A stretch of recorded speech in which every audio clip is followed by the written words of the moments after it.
took your smoke? You Yep, good? I'm ready. All right. So how long have we known each other, Jason? Seriously. Since fourth grade. So wait, you actually remember the exact time? Oh, yeah. Fourth grade. Okay, because fifth grade, I went to private school. How old were we? 9. Oh, I think you might be like one of my longest friends. 16 years. Wow. That is crazy. I'm glad that you remember that. Because I was like, I've known him for so long, but I can't remember how long. But I know we were talking on the phone when we FaceTimed a few weeks ago. And I was telling you how crazy it is. Like if somebody, when we were, how old did you say we were? 9. When we were 9, if somebody gave us like a little glimpse or like a flash forward of today and just like you coming on here and like explaining your experience in Afghanistan and like your life story in general and how it's affected you and just everything that went on, because, we don't learn about this in real life. Like I feel like you don't really know unless you experience it. You know what I mean? And that's with anything in life, I feel like. But I just think it's amazing. And it's just, I think it's something that should be shared and talked about, like, by all means. So I wasn't sure if you wanted to kind of skim over like your childhood or high school, or if that had any kind of like impact on you or introduction to, serving it over in Afghanistan or anything like that, or if you just wanted to jump right into it, or. I mean, we can talk about the childhood and stuff like that. I mean, there was definitely influences that I had joining the Marine Corps. Mm-hmm. I grew up shooting guns. Like I've probably been shooting guns since I was 3-4 years old.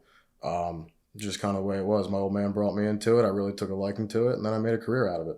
I very much enjoy that. So that kind of led me into it. Growing up, I always watched a lot of war footage, seeing stuff on the news after 9/11, Iraq, Afghanistan. I always really took an interest in it. Always wanted to be a part of that. And then I specifically remember I was probably about 12, 13 years old. I was sitting at my buddy's house, and we're watching TV. The military channel comes on, and I see these Marines hiking up this freaking mountain in Bridgeport, California. They're doing cold weather training, freezing their nuts off. And I'm like, man, those dudes are fucking hardcore. Those dudes are some badass motherfuckers. And then my first deployment, I went to Norway, and I fucking skied up mountains, and I fucking hated it. Really? Yes. I never want to do cross-country skiing again ever in my life. Wow.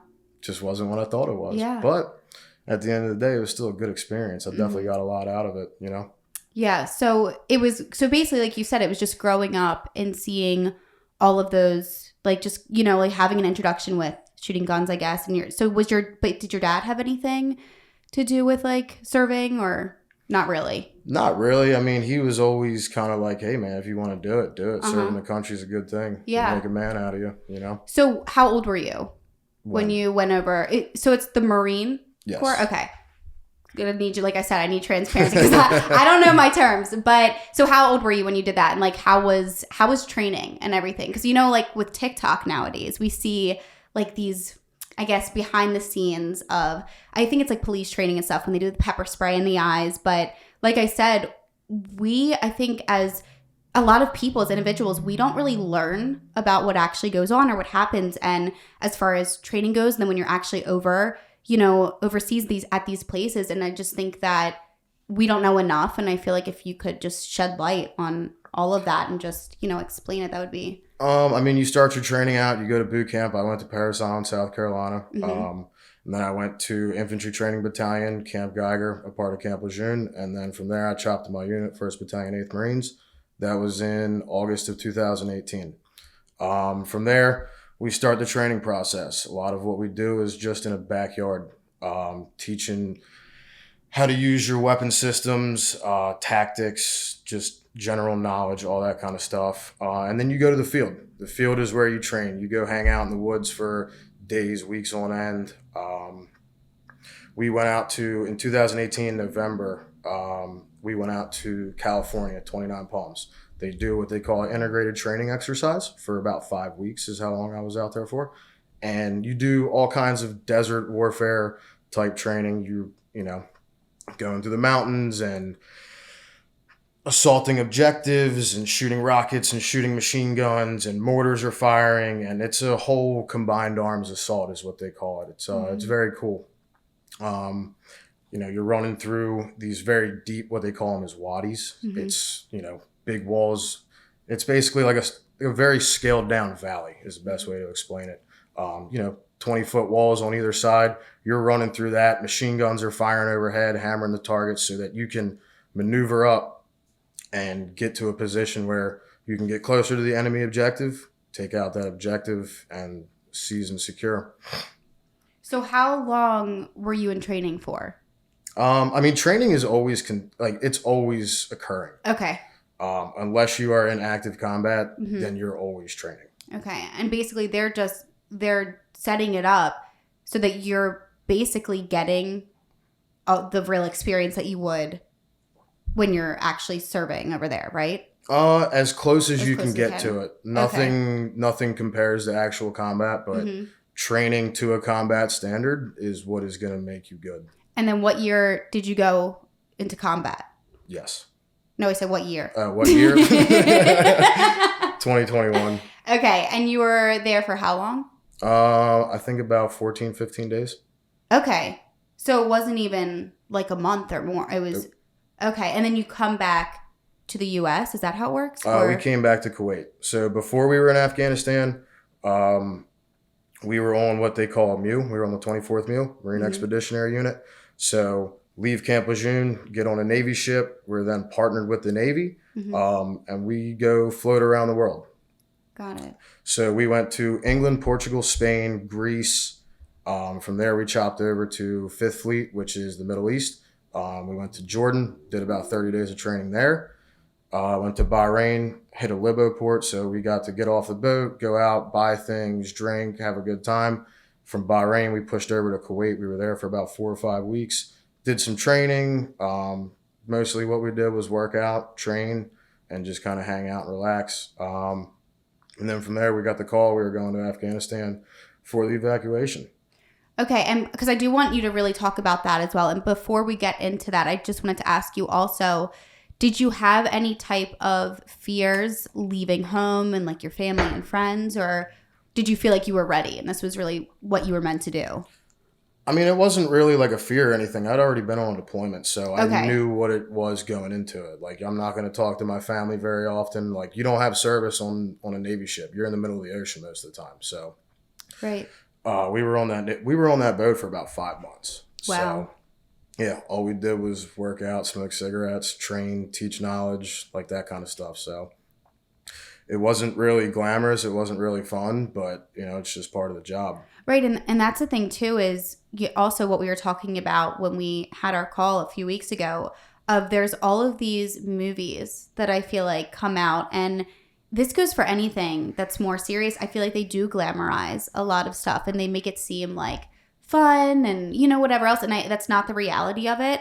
And it's not the reality of what's actually going on or what, the people that are serving experience and all of that stuff. So that's why, like I said, I think it would be really good for you to talk about your experience in combat and all that stuff. So if you want to take it away and just explain it or wherever you want to start.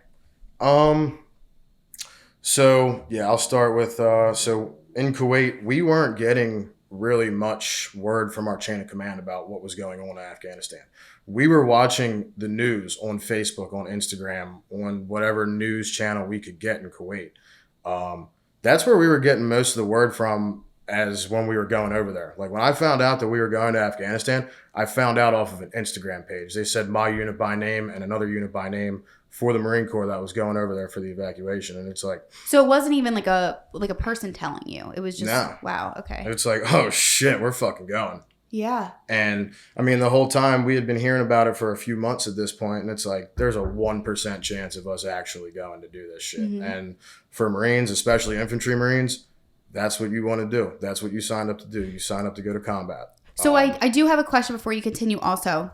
And this comes down to me having no idea about like any of the terms and stuff. What are the different, would it be called divisions? So the Marine Corps has a few different divisions. They have 4 divisions. Okay. First division is West Coast, California. Second division is East Coast, Camp Lejeune. Third division is Okinawa, Japan. Fourth division is the reserves. Okay. And then as far as like Marine Corps, like Army, what is the is each term, do they have different meanings or how does that really work? Or is it like because really Marine understood. Corps is a small force. Okay. As opposed to the Army. Okay. I think now the numbers are down to less than 180,000. So, but we're the dudes that you send in there first. You want shit to get done, you send the fucking Marines. Got it. Okay. So it is different than the Army. Yes. And then there's also the, what is it called? National Guard? Yes. And okay, so there's so many different things, but you're Marine Corps. Yes. Got it. Okay, so you find out from Instagram that you're going to Afghanistan, and when you do that, you have no idea how long you're going to be over there, right? It's just kind of like, we're going and we'll see what happens. Okay, and then do they tell you what you're walking into at all, or it's just, or not really? No, so when we were in Kuwait when we were in Bahrain is when we started the training for the NEO. So a NEO is a non-combatant evacuation operation. Okay. So civilians, women, children, men, people who are not fighters. So that's who we were there to get out of Afghanistan. And we started training for that in Bahrain. The training was nothing near what we actually did and saw there. Really? It was watered down bullshit. Okay. When we got in Kuwait, we started doing that training. And like, I kind of had an idea of what I thought was going to go on.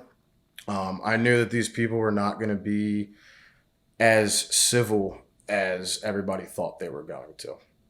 There was a lot of other people in my unit that had those same suspicions. You know, when you see... So like not civil in what sense? Just true human despair. Okay. Like you can't replicate that unless, you know, it's actually happening right in front of you. So, right. You know, they would have, you know, everybody's in an orderly line. We got a few hundred people, you know, while we're in Kuwait that are coming through our notional gate. And we're checking them in, checking for their, you know, passports, green cards, visas, that kind of stuff. Mm-hmm. And, you know, we process them through and it's all honky-dory and nice. But that wasn't the reality of the situation when we hit the ground. And I'll hit on that in a little bit. Okay. So I remember one time we were doing it at night because Kuwait's usually like 120 to 130 degrees during the day. Gets down to about 100 degrees at night. So still hot, but not as bad. At least the sun ain't beating on you. So we're doing the training at night one time. And, well, they told the crowd to start getting rowdy. And all the crowd is made up of all Marines. I think it was just Marines that our crowd was made up of. And we're working, you know, the processing center and the gate.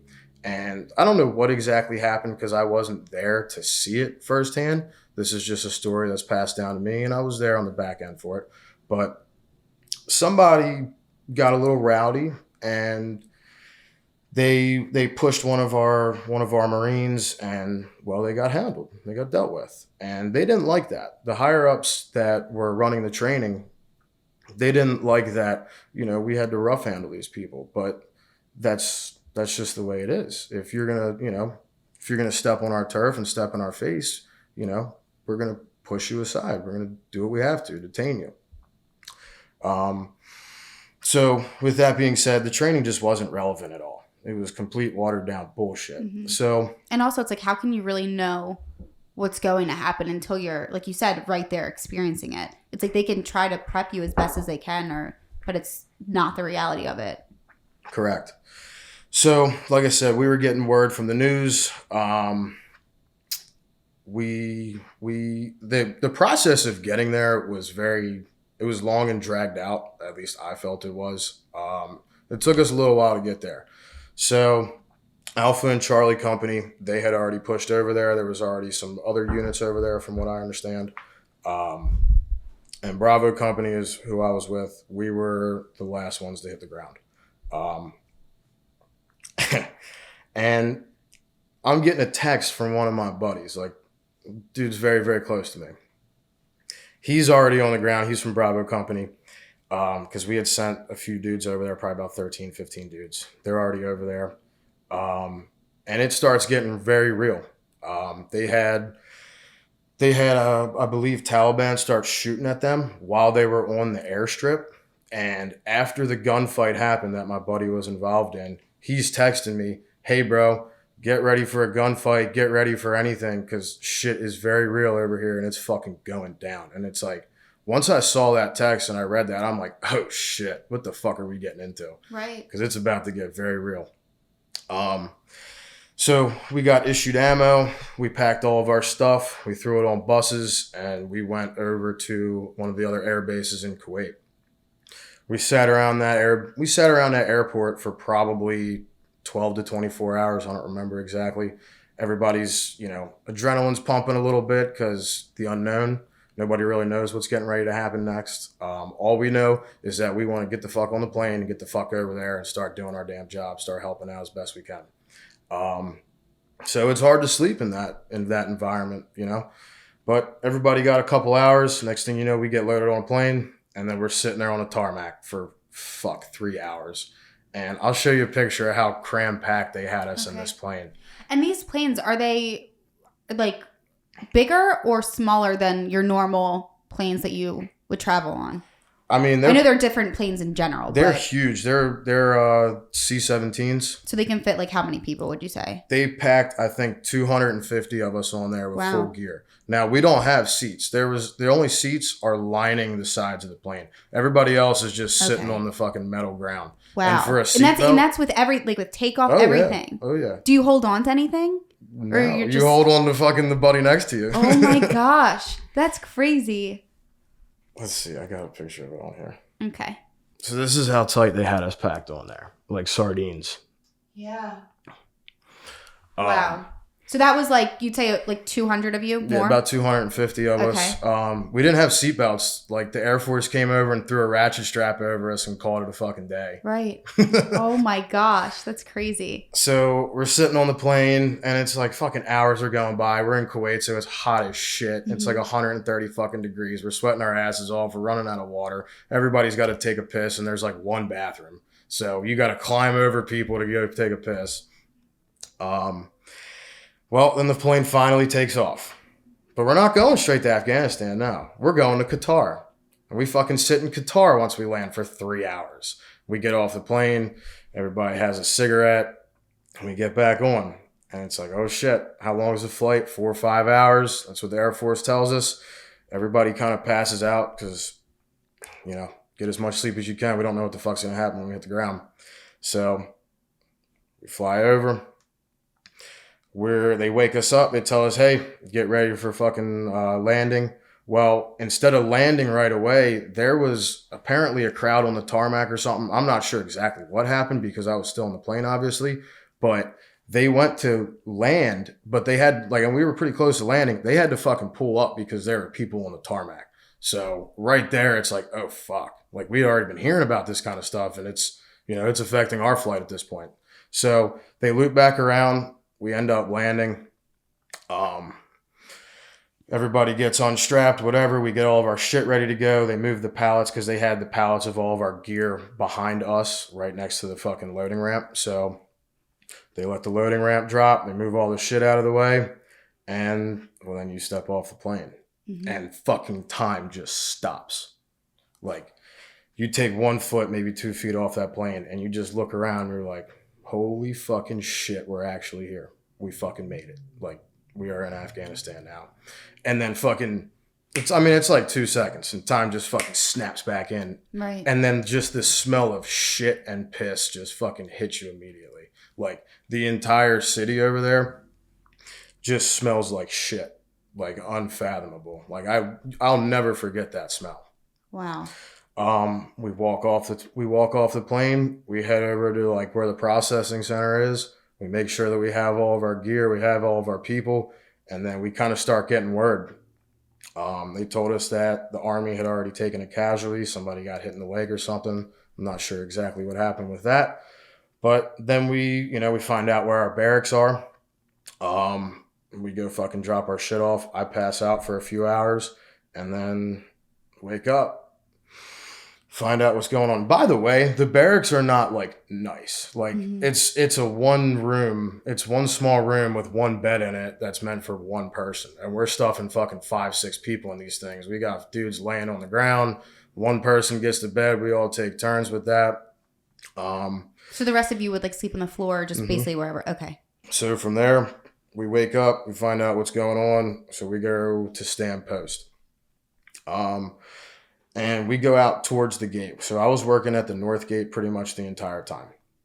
That was our center of operations for Bravo Company. So they got like all these small, it's basically like a shed, but a little bit nicer. It's got air conditioning and shit in it. And they got this fucking whole row of these small buildings and stuff. The contractors that were over there used them as offices or whatever. So we hang out in them. We kind of commandeer them because, well, don't sit outside if you don't have to.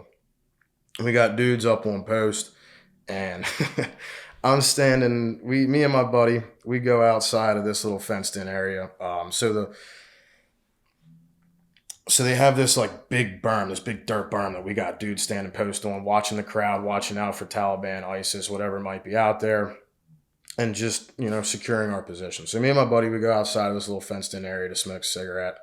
And, I mean, we've probably been there for 6 hours. Me and him are literally having the conversation of, holy shit, bro, we fucking made it. So at this point, you guys are just basically monitoring. Yes. Okay. Yes. This is day one. We'd probably been there 6-8 hours. Okay.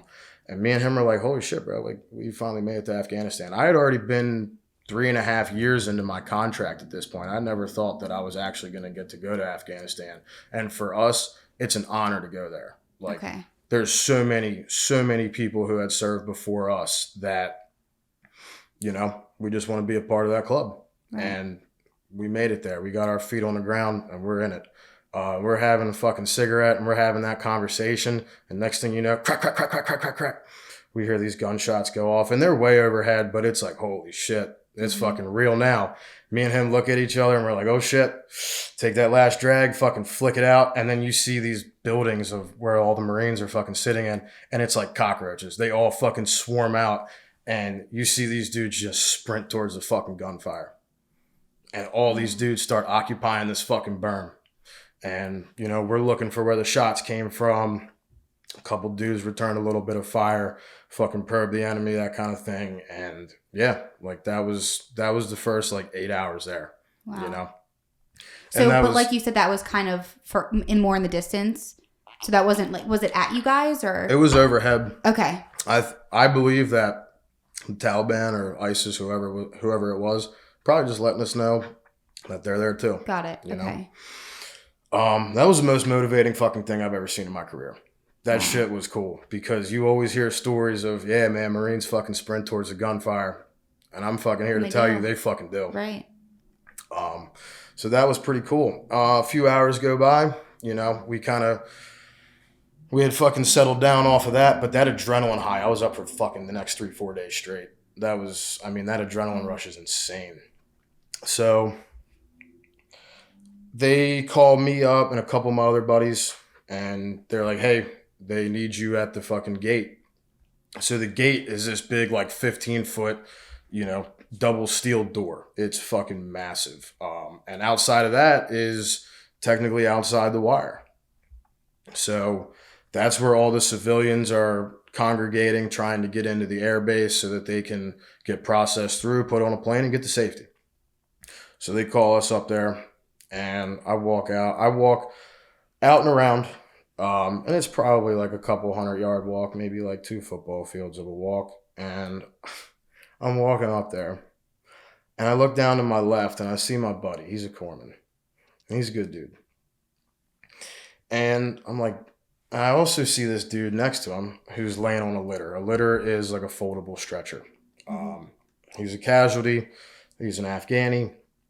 And, well, he had gotten shot in the leg by something. I don't really know what happened. I wasn't there, but I saw the aftermath of it. He got shot in the ankle. So I look at my buddy, and I'm like, yo, what happened? Dude got shot in the ankle. And my buddy fucking, like I said, he got a bunch of ketamine. He pumped this motherfucker so full of ketamine just so that, he wouldn't fucking feel what was going on with his ankle.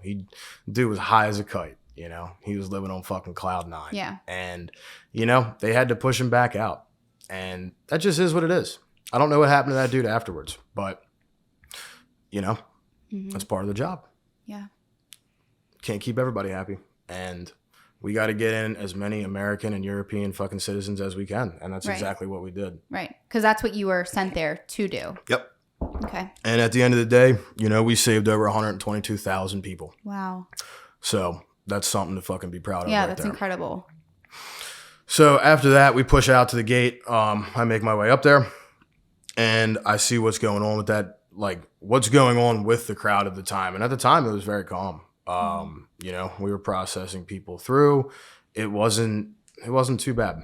Some time goes by, some days go on, and the crowd starts getting rowdier and rowdier. Like, for the majority of the time that we were there, we probably had about 20,000 people outside of our gate trying to get in.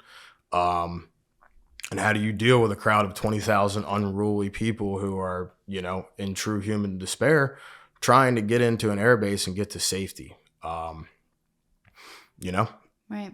There was some shit that we saw and some shit that we didn't like. Like, there was grown men over there, not all of them, some of them. There was grown men that would, you know, push children 2, 3, 4 years old, younger than that, older than that, but children into barbed wire, but not just regular barbed wire, like barbed wire with fucking razor blades. And, you know, they're using children as shields, basically. Pretty much a shield to get through. These men were trying to get to the base also. Yep. Okay. And just pushing through. Mm-hmm. And, well, how do you deal with that? Because these people are very unruly, and they're, you know, we see people with American green cards and passports and European green cards and passports, and they're holding them up, and like, we're grabbing these dudes out of the crowd as fast as we can. But we have to keep it organized, and, you know, it has to be a single file line. So we can only get, you know, as many people through at a time as we can, because it takes a while to get them in, get them searched, because we had to search them twice. There was an initial search where we pat them down, see if they have knives, guns, drugs, whatever. So they get patted down real quick, and then they get pushed through to another section of where we were working, and and then they get, you know, they really get frisked, they really get patted down good, you know, everything from their hair, their neck, armpits, ankles, pockets, everything. We did a very thorough job of searching these people. A lot of these people had bags on them as well, so backpacks, duffel bags, you know, whatever you can imagine there. We had to search these bags and all that kind of stuff. And, you know, there was a possible IED threat. There was an IED threat. So IED is improvised explosive device.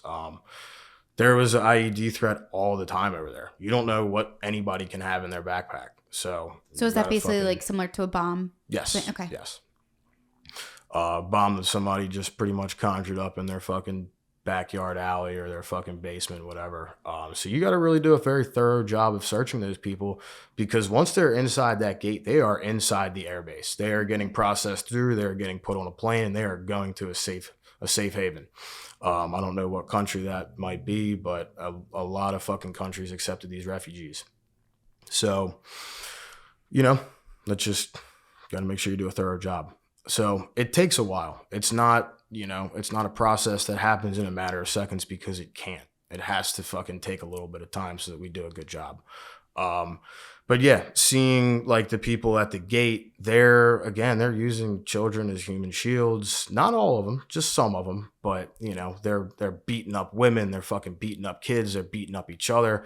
And it's like, I'm not going to sit here and let someone fucking beat up on a child. I'm not going to sit here and watch someone beat up on a fucking woman. Like, absolutely not.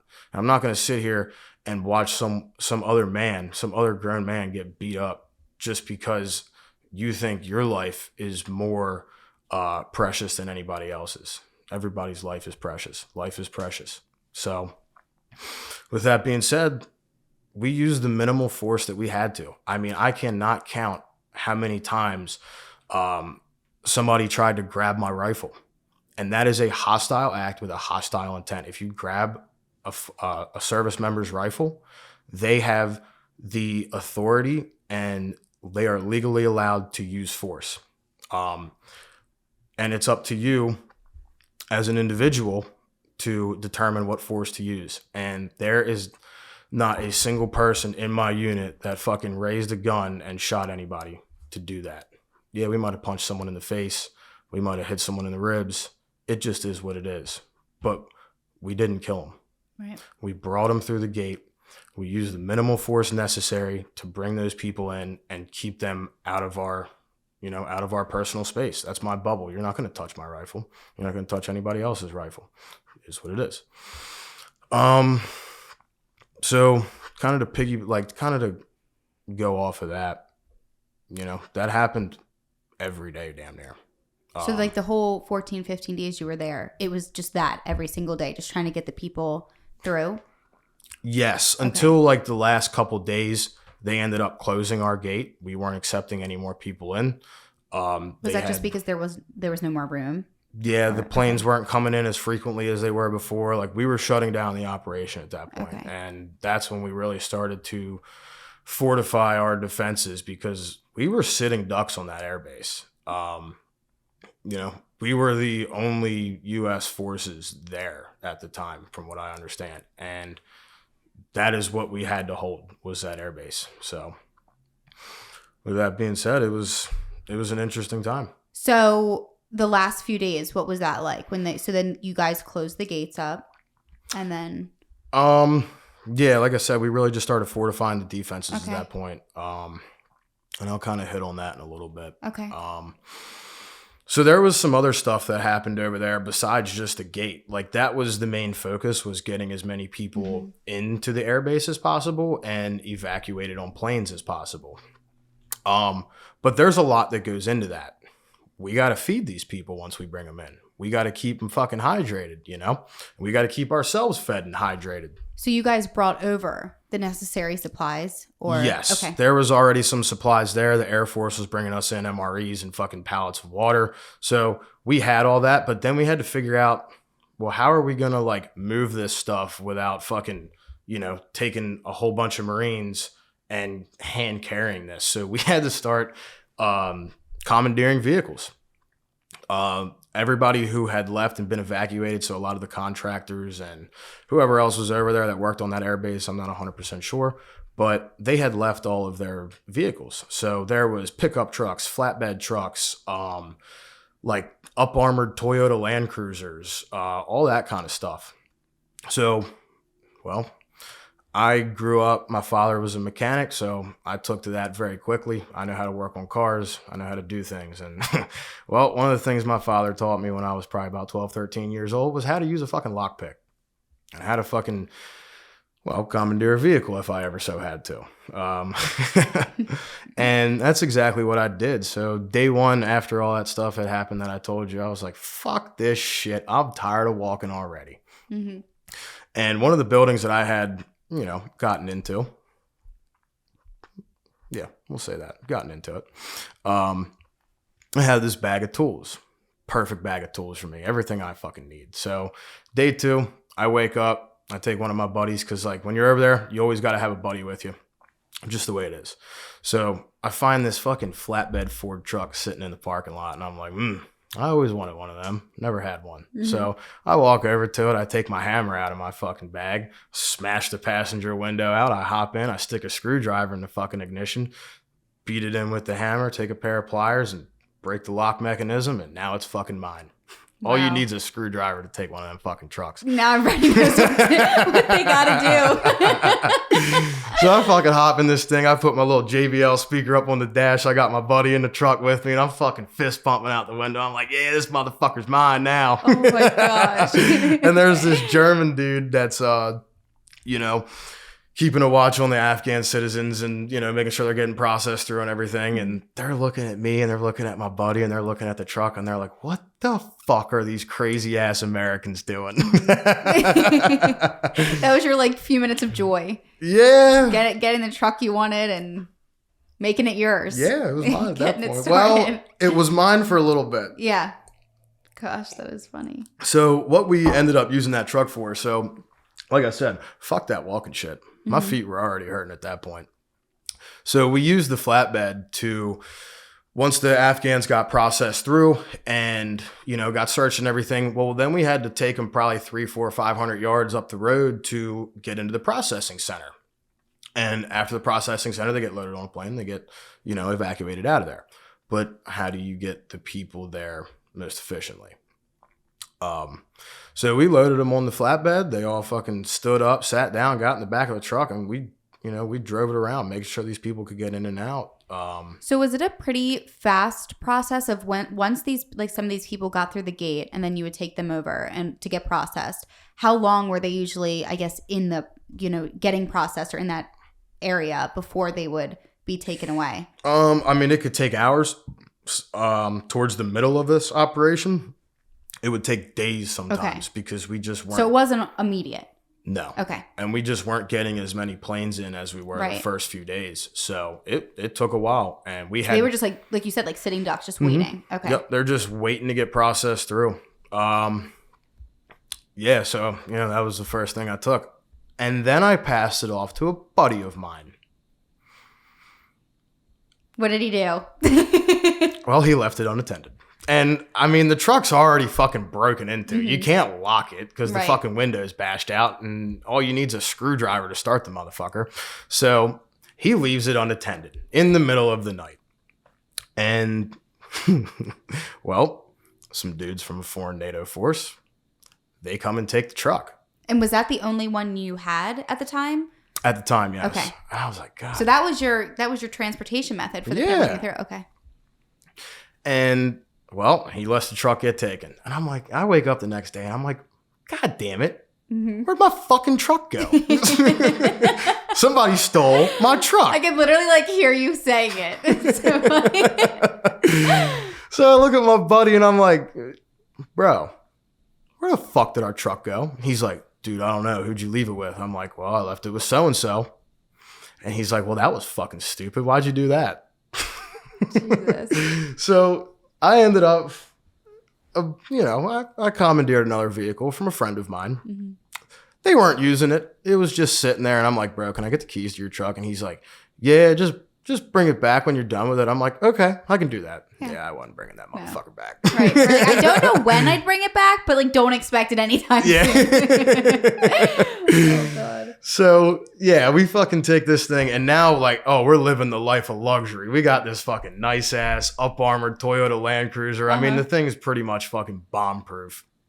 And now we're riding in style. It's got a cooler in the center console. Keep my drinks cold. You know what I mean? Yeah. So I grabbed the JBL speaker. I put it up on the dash and we start listening to music. And well, for some reason, I had gotten a new card in fucking Bahrain and my card had lapsed. So my Apple Music had lapsed. Oh, got it. Okay. And I only had certain songs downloaded. So the entire time we're listening to fucking 90s East Coast rap the entire time that we're over there. That's just what I had downloaded. And so we take that truck, we go out the fucking next night, or we go out that night. And I'm like, bro, we got to go find our fucking flatbed. Nah, you ain't taking my shit. That's my shit.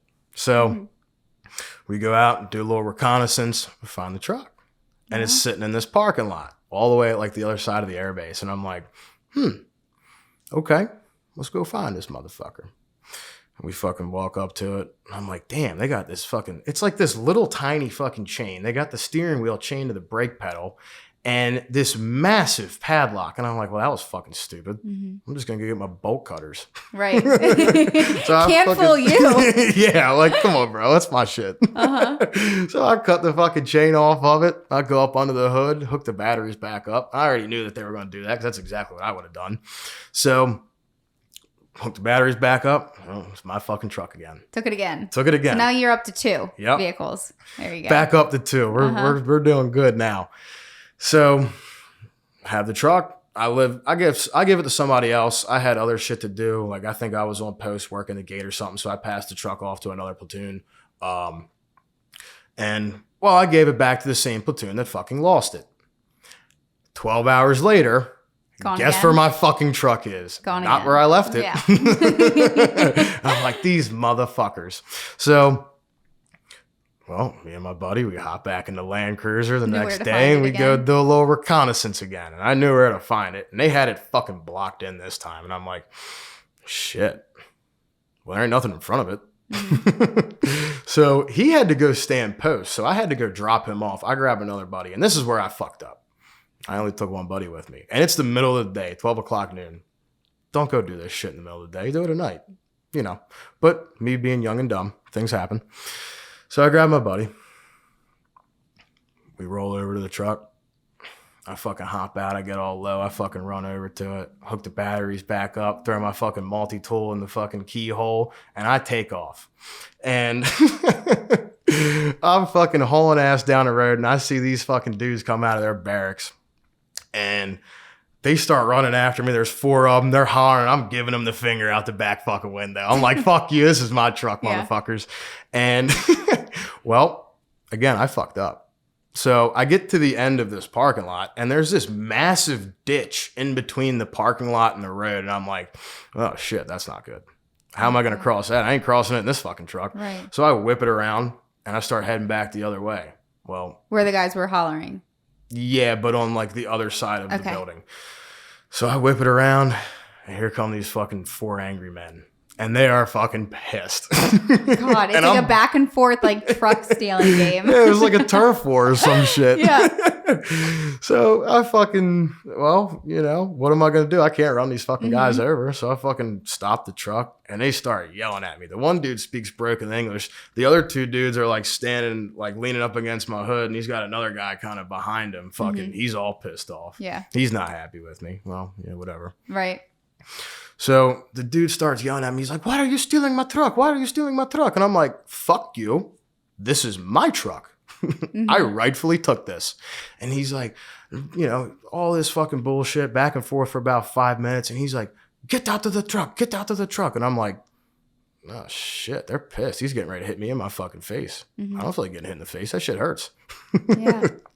So I hop out of the truck, and I got my gun in my hand, because like everywhere you go in the Marine Corps, if you're in the field, you have your fucking rifle on you. If not, you're getting fucked up. Somebody's going to chew your ass, whatever. Or you're going to be doing fucking push-ups, something. So I got my rifle on me, and the dude's like, why do you have your gun? I'm like, motherfucker, I don't know you. I don't know what you're going to try and do. You might try and beat my ass. Was this outside of No, the this gate? is inside the airbase. Yeah. Okay. And he's like, I'm like, I don't fucking know you. I don't know what your intentions are. You might try and beat me up, fucking kill me, throw me in jail. And his other buddy, who's kind of standing behind him, well, he don't speak any English. And he starts taking off his fucking plate carrier, taking off his helmet. And that is universal language for, I'm going to beat your ass. And I'm like, shit, I ain't getting my ass beat by these 4 fucking dudes. Oh, gosh. And my buddy, meanwhile, the whole time, he's fucking like 30 yards across the fucking street. So he kind of sees what's going on. He starts walking up. And I'm like, well, thank God, at least I got somebody. And well, me and this dude, he don't speak any English. We're going back and forth, fucking cussing each other out and whatever. And well, it just kind of is what it is. And then it's like getting to the point where, well, it's getting ready to pop off. These guys are going to fuck me up. Right. Somebody's got to get the truck. Yeah. Yeah. I'm not giving it up.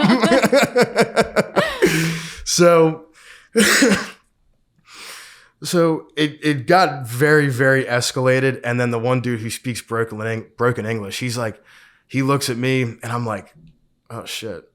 He's like, I have the paperwork right here. And I'm like, motherfucker, why didn't you just tell me you had the paperwork the whole time? Yeah. Because I'm not trying to get my ass beat or fucking killed or thrown in fucking jail for this shit. Fuck that.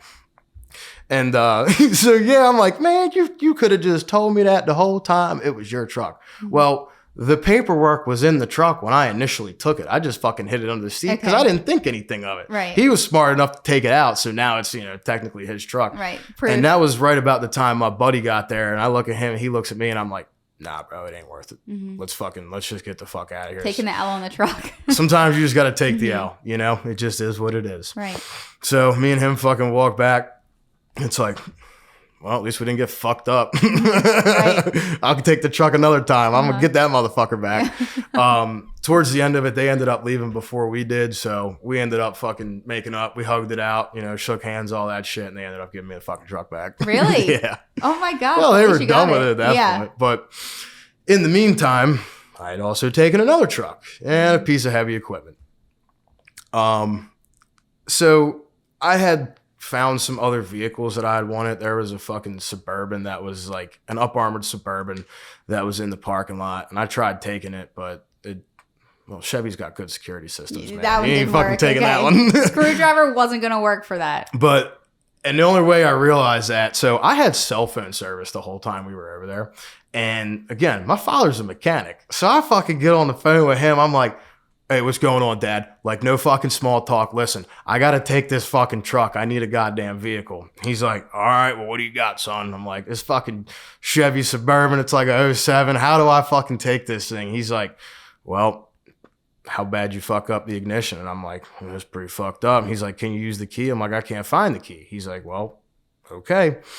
Can you disable the security system? I said, well, how the fuck am I going to do that? Mm-hmm. He's like, well, do this, this, and that. If that don't fucking work, then you just got to move the fuck on and find something else.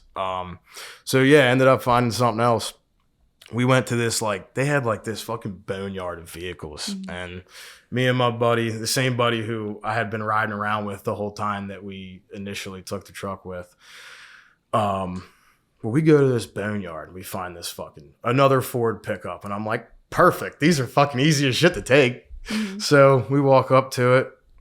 And it's fucking, you know, it's a big diesel truck. It's fucking up armored and everything. And I'm like, oh man, this is badass. I had one of these when I was fucking, you know, like in high school or whatever the fuck. So a little nostalgia there. So we get that thing going. I got pictures of it too. We ended up fucking, I found a can of spray paint. You know, I got to tag up my shit so nobody else takes it. And it was, I mean, it was a beater, but you know, perfect for me. Just scroll to the right. And so you did all the spray paint on it? Yeah. That is funny. There's a giant number 3 painted on the side of the door for fucking Dale Earnhardt. Uh-huh. So we got this fucking Ford diesel truck. I got the number 3 painted on the side of the door. Got my buddy sitting in there and we're fucking smoking a cigarette. I'm like, hey man, let's see if this motherfucker will do a burnout. So we're sitting in the middle of fucking... In the middle of Afghanistan, in a fucking Ford pickup truck at a stop sign, doing fucking burnouts with our truck that we just commandeered. And I'm like, well, hell yeah, this is fucking badass. Jeez. And yeah. So there was also something else that we had taken while we were over there. That was probably the most useful thing that we had acquired. And it was this big ass forklift, like an off-road forklift. And... well, we had a couple vehicles over there. Me and my buddy, we had a fucking fleet. Like, we had 5 vehicles at one point. And you were using all of these vehicles basically just to transport these people. Transport supplies, transport people. Like, everything that we had a purpose. Got it. So, yeah, so... it was just a little bit fun to... oh, hell yeah, it was fun. I won't say steal. Tactically acquired, but... oh, yeah, that's a better word. But yeah, it was like that kind of shit was fun, you know? That was like your little release at the, you know, throughout. So this was probably fucking like day 3 or day 4 while we were there. I'd get off the gate after fucking working it and, you know, holding the crowd back and bringing people in and all that good stuff. And, well, one of my higher ups comes up to me and he's like, Goldstein, you see that big ass fire truck over there? And I'm like, yeah, that's a nice fire truck. And he's like, well, it's fucking yours. You know how to use a fire truck? I said, fuck no. I ain't a firefighter. He's like, well, you're going to figure it out. I was just like, you're going to become one. It's going to be another one of your talents. Yeah. So I walk up to the thing and he tells me, he's like, yeah, we're going to get some firefighter from the Air Force over here to show you how to use it. And I'm like, look, man, come on. You and I both know that's fucking bullshit. I'm going to have to figure this shit out for myself. So I end up figuring it out. I've ended up figuring out how to use it. And, well, we didn't really know what we were going to do with it, but they said that they wanted to get water in it so that we could spray over top of the fucking civilians because in Afghan, it's, you know, it's about 90, 95 degrees during the day, about 60, 65 at night. But where the crowd is, it's fucking 120 with like 100% humidity. Like you walk up there for fucking 10, 15 minutes and you are completely drenched in sweat. So we wanted to spray way over top of them to kind of mist them, you know, mist the crowd so that it's not as hot, cool it down kind of thing. But the fire truck had foam in it I'm not a firefighter, so I don't fucking know. But it was some kind of foam. I was going to say maybe like they mix it with the water. Yeah, for putting out like certain types of fires. Right. I don't fucking know. But so we had to drain out the foam tank, flush out the system. We ended up actually not using it to spray over top of them. We ended up using it as a blockade. But one night, me and my buddy, same buddy who I was fucking taking all the other vehicles with, me and him did a lot of shit together. And we're like, hey, let's go try and find some water for this fucking thing. And it's like 2:00 in the morning. And, you know, we have females over there that are working with us as well who are Marines. And they are there to search the females because foreign men or, you know, American men, we are not allowed to touch their females. It's against their culture. So obviously we abide by that. So that's why we have what they call lioness teams. And they're there to search and deal with the Afghan females. So we grab them because they're, you know, things aren't really going on. The gate's kind of closed up at this point just for the night. And, you know, they're like, well, can we come with you guys? Like we're bored. And we're like, sure, come on. So another one of my buddies, he hops up on top of the fire truck. He's like our fucking, you know, he's like our security on top of the fire truck. Cause this thing's fucking massive. I got pictures of that too. Pictures of everything. Show and you got to take pictures. Thing's fucking huge. Wow. Yeah. Like you could fit 2 king-size mattresses in the fucking cab of that thing. That is crazy. So and this is what you ended up using, you said, as like a blockade thing? Okay. Yeah. So there was a couple roads that ran on, like, that were coming to our gate. Mm-hmm. One of them was right up against the wall it was the wall between the airbase and the city of Kabul. So that's, you know, like we're not really driving down that, like, you know, you don't want to be that close. There's another road that's offset that goes around, you know, it'll take you from gate to gate, and it's just a fucking road that goes around the airport kind of thing. So, you know, that night we grab we grab all of our shit. We hop in the truck. I take the Land Cruiser. My buddy hops in the fire truck, and it's a really tight fucking road, and there's blockades that he's got to fucking bob and weave in and out of. And he backs this fucking thing up like 2.5 miles. I'm like, dude, you're a hell of a lot better driver than I cannot fucking do that. And this, like, this thing's 75 fucking feet long, sitting fucking 8 feet off the fucking ground. And he just backs the thing all the way up like it's nothing. I'm like, dude, that's fucking legit. Yeah. So I'm in the Land Cruiser. So once he backs up and gets to a point where we can turn around and kind of start heading further in towards the airbase, I take the lead. And so we start going around and looking for, you know, a source of water. Well, I don't know where the fuck we're going to find this water at, and I really don't know where I'm going either, but everybody just assumes I know where I'm going. So I take the lead and we start cruising through the airbase. We get to the fucking airstrip, and I'm like, fuck it. Let's go down the airstrip. There ain't no planes landing right now. So I hop on the airstrip. He's following behind me in this massive fucking fire truck, and we're hauling ass down this airstrip, like in the middle of the airstrip, where apparently they were trying to land planes. I just didn't look up above me. Okay, got it. And I fucking pull off to the side, like in this parking lot where these planes are parked, and I go up to this fucking Air Force dude, and he's in a pickup truck. I walk up to him, I'm like, hey, bro, like, you know where I can find some water for my fire truck? And he's like, no, man, get the fuck off my airstrip. We're trying to fucking land planes here. And I'm like, oh, shit, my bad, bro. Just looking for some water. So we like pull off into this like maintenance hangar area. And I'm like, I thought it was because they told us we could find water where the fuel farm was. So fuel farm is basically just a fucking gas station for military vehicles. Well, it wasn't the fuel farm. And there was no water source, but it was like a undeveloped construction site, still under construction. So they got a whole bunch of construction equipment there. And, well, I used to be a heavy equipment operator. So I'm going to go find me something else to fucking take. And that's how I ended up finding the fucking forklift. Was we were looking for water for the fire truck initially, but I ended up finding this off-road forklift, and I just kept it in the back of my mind, like, I'm going to come back and get that motherfucker because we need that. So end up not finding water there. We go fucking riding around and shit, and we end up finding the fuel farm, which didn't have water at it. And they also had like a concrete plant there for some reason. I don't fucking know. So I figured we could find water at a concrete plant. No water at the concrete plant, of course. So I went driving around the fucking rest of the night, talking to people, trying to figure out where I can find water at. 2 days later, guess where I fucking find water at for a fire truck? At the firehouse that has a fire hydrant. And this is why you're not a firefighter. And this is why I'm not a fucking firefighter. That is hilarious. Luckily, the Air Force dudes were super cool. Much love to the fucking Air Force. Like, they hook it up all the fucking time for us. Yeah. And these dudes, you know what I mean? These motherfuckers know what they're doing. I just barely know how to drive this thing. My buddy knows how to drive this thing like a motherfucker, but he ain't a firefighter either. Yeah. So they end up helping us out, getting the fire hose hooked up and getting the fucking water pumped in it. And then, like I said, we ended up just using it for a blockade because people would come down that fucking road that we backed all the way up. Okay. And, you know, come talk to our chain of command or like try and grab people out of the gate or whatever the case may be. But we didn't want people that we didn't want coming down our fucking road. So, you know, it was a movable blockade and the thing was fucking massive.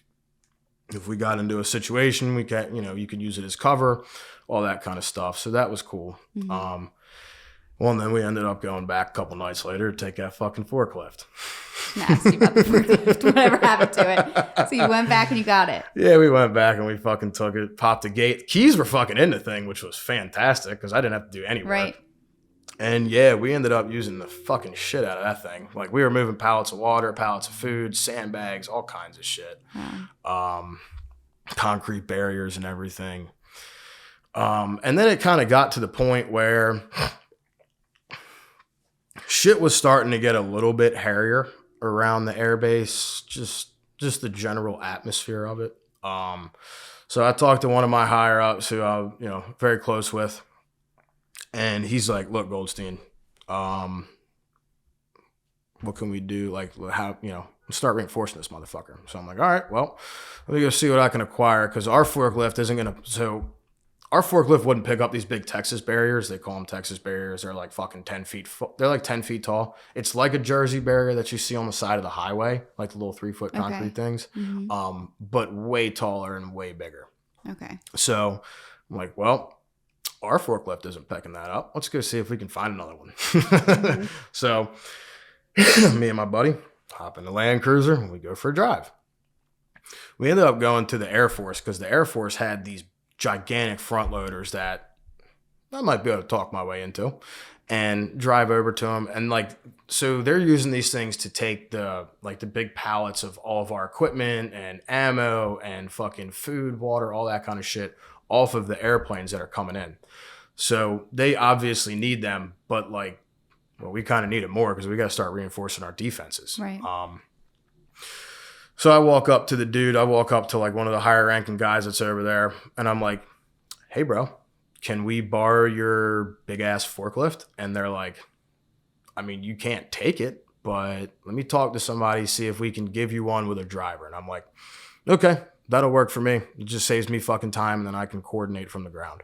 So they end up giving us one of them. And they're also like, big shout out to the Air Force on this.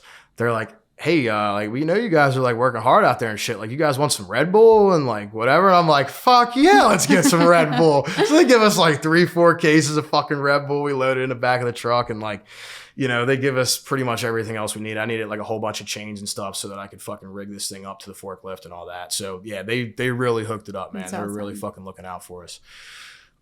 So yeah, we ended up moving around these big fucking concrete barriers with that thing and, you know, they really hooked it up. So yeah, that was legit. Let's see what happened after that. I love the stories. They're good. Yeah.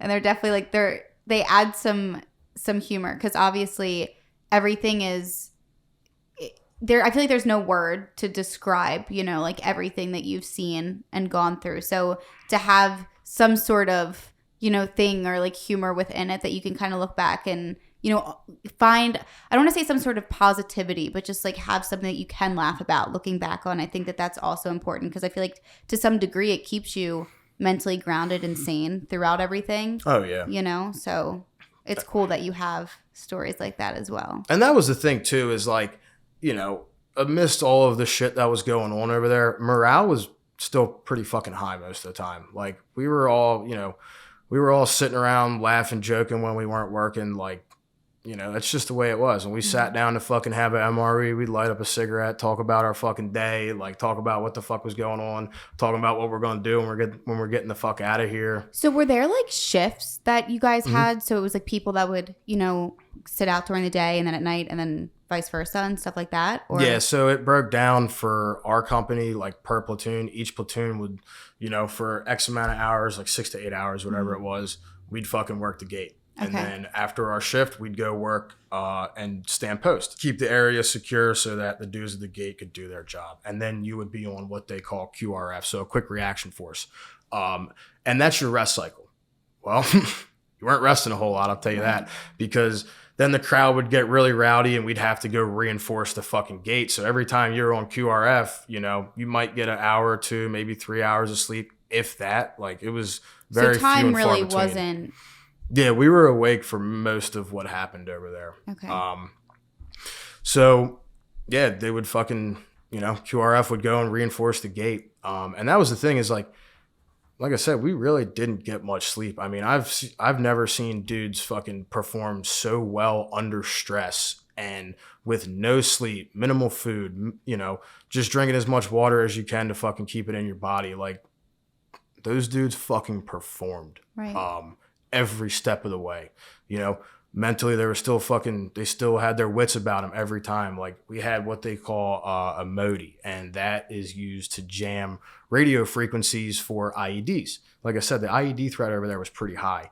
And one of my buddies was telling me a story. He's like, yeah, man, the MODI had gone down for, X amount of time. I really don't know how long. Somebody fucking batteries didn't get changed in it. And they just, they automatically knew. Like, hey, we got to go fucking find batteries for this thing and get this thing back operating as soon as possible. They just took that initiative. And these are fucking, junior lance corporals, their fucking first deployment. And that's the kind of shit that they were doing. They just knew the fucking job. They knew exactly what the fuck they had to do all the time.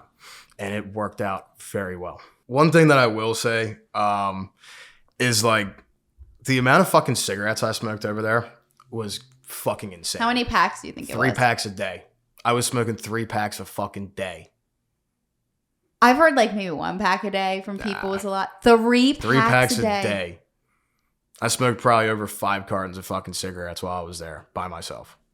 Well, not by myself. I'd fucking intermittently pass them out to people and shit. But, like, for the most part, yeah. Did it ever make you feel like shit, or it was just like... No, my throat hurt like shit. I'm sure. Oh my God. Yeah. How many do you smoke now? Like a pack? Half a pack to a pack a day. Okay. I've cut it back. Mm-hmm. Just working on it. Yeah, I'm working on it. Ain't nobody perfect. No, definitely not. Everybody's got their thing. So, I'll kind of hop back into it. So, this is obviously not everybody, but a lot of people know that while we were over there, our fucking brother unit that we were over there with, they got bombed at the Abbey Gate. And that shit fucking sucks. But so I'll give my perspective of what was going on while we were over there, like while that shit was happening. So the morning prior, it had literally just turned to the day of August 26th. I know that because I have a picture of what I was listening to, the music on my phone with the date and the time. And I remember exactly where I was standing at post before all this shit happened. I was on post from midnight to 4 a.m. and we're at what we called the breach site. It's a low point in the wall between the airbase and the actual city of Kabul, and there's a highway that fucking runs all the way, through that. We're watching cars driving by. There's a gas station 30 meters across the road, or 30 yards. And it's a known Taliban like outpost hangout. There's a bunch of buildings and stuff, obviously, because it's a city, and there's probably one about 75 to 100 yards to the left of that gas station from our position. And also, again, most likely a known Taliban outpost. There's also about 600 yards away, there's these couple of unfinished high-rise hotel buildings that there was potential snipers in. I believe there were snipers in there because if I was the Taliban, that's where I'd put my fucking snipers. So we're standing this post, And, you know, we're just watching the cars go by. It's fucking hustling, bustling like New York City in the middle of the fucking night, right? And there's probably about 100 of these fucking Afghans hanging out, whether they're Taliban, whether they're civilians, I don't know. And they're doing, you know, hanging out like people do at a gas station. And time goes on. I get off post, fucking take a quick nap under like this little fucking, pretty much like a little piece of cardboard. And so time goes on. I don't know. I think we fucking probably worked the gate after that. I don't remember exactly, but you know, we kind of get into the afternoon time, and we heard that the chow hall was closing down. So they had a chow hall, which is, you know, just a mess hall, cafeteria, whatever you want to call it, that they had on base for us. And if you had time, or if, you know, you wanted to, you could go to the chow hall and get like a halfway decent meal, so you're not fucking eating MREs all the time. Well, all the contractors that work at that chow hall were leaving. They were getting on a plane, so they're shutting it down. And they tell us, like, hey, this is what's going on. I mean, if you guys want food, go get food. So I grab a buddy of mine. We hop in the Land Cruiser. We fucking drive over to the chow hall. And we fucking walk through that thing. And my buddy, he used to be a chef at Popeyes. So he knows how to cook. So he goes in that motherfucker. He lights up a fucking cigarette. He's smoking in the chow hall, which you're not supposed to do. He's smoking in the chow hall. He finds some chicken, some eggs, some fucking potatoes, and he starts firing it the fuck up on the fryers. And he's like, bro, I got the cooking. He's fucking smoking cigarettes. He's got the fucking grease going. He's got everything. He's fucking chefing it up for us. So I fucking walk out back, and they have these big sea containers full of fucking food, like drinks, chips, ice cream, fucking anything you want. And I'm like, hell yeah. The boys are going to be happy when I bring this shit back. Uh-huh. So I load the entire, like, I'm like a dad at a grocery store. I fucking get all of the bad fucking food. I get all the fucking sodas, the boxes of fucking chips. I got a 5-gallon bucket of ice cream, fucking Baskin Robbins strawberry cheesecake, baby. I think I grabbed an MRE spoon or something. Uh-huh. So we load up all that shit. I've got some fruit and shit. Like, we got the car packed, and we're going home fucking happy because we got fucking chicken and fucking eggs and like all this shit. We're eating good tonight. Mm-hmm. It's like the fucking last meal. So I ride back and fucking drive up to the fucking, because like outside the barracks, there's like these big ass fucking walls and this steel door and shit, you know, in case something happens, we start taking IDF, which is indirect fire, so mortars, artillery, whatever. So that's just why all that shit's there. So we go into the barracks. I grab some of the dudes. I'm like, hey boys, go unload the truck. Got fucking chips, drinks, whatever y'all want. So they unload the truck. I go park it. I come back in. I'm eating my fucking chicken, and I'm having the best fucking meal. Like, this is like, I literally couldn't ask for better. That motherfucker chefed it up like no one's business. Right, you were eating good that night. And so I'm sitting there, finish my meal. I bust out my 5-gallon bucket of fucking ice cream. I got a picture of me eating it too. Oh my God, I gotta see it. Now, mind you, I'd probably been up for fucking days on end, hadn't showered in probably 5 fucking days. It's just the way she goes. Well, at least you got ice cream. Yeah. Chicken and ice cream. Let's see. Oh my God. Wait, that's the whole tub in front of you? All that's ice cream. Oh my God. So how much did you eat? Half the tub? Fuck no. That thing's like 5 fucking gallons. Well, maybe you didn't have ice cream for a while. I didn't, but it was good. I had a few bites of it, and I'm fucking sitting there, and then we hear this call come over the radio. And they're like, hey, I mean, it's radio talk, so it's very professional and everything. And we heard over the radio that 2-1 had just gotten fucking hit by a suicide bomber. And it was like, oh, fuck. So how close was that to where you were? Probably, as the crow flies, I don't know, maybe a mile or 2. Okay. Per the roads, probably about the same. I'm not sure exactly, but it was relatively far away. But like hearing it over the radio, I mean, it was close enough, right? It was weird. It's like, holy shit, this sucks, and this is fucking real. Right. And we all just kind of like did one of these, like all looked at each other, and everybody just sat there in silence for about 15-20 minutes. So when you guys got that call, do you have to take action? Like, is there something that you guys had to go do, or they just kind of give it as a warning? No, they were just letting us know what was going okay. on. Like, obviously, all of us wanted to fucking hop up and hop to and go do something, but you can't. Their units down there, and they're, you know what I mean? They're doing what they can. So if they needed you guys, they would let you know? Yes, they could have. And, I mean, I just don't think that there was anything that we could have done further. Right. So we all just sat there for about 15, 20 minutes in silence and just, it was like, what the fuck? Mm-hmm. So I go upstairs into the barracks room. This is like the first time I probably slept in a bed in fucking days, because pretty much the entire time I was over there, I was sleeping in the Land Cruiser that me and my buddy had. And we were sitting like right at the fucking gate pretty much all the time, because if everybody in my company pretty much knew my set of skills, they knew my background. If they needed shit done, like kind of different things to be tactically acquired, they could call on me and I'd go take care of it, me and my buddy. And so yeah, I passed out in the bed for the first time in a few days. I get woken up by a ground attack siren, which is a very odd feeling. It's basically like, it's like a fucking tornado siren, except it yells out ground attack, ground attack, ground attack. And it's like, holy shit, we just got hit again.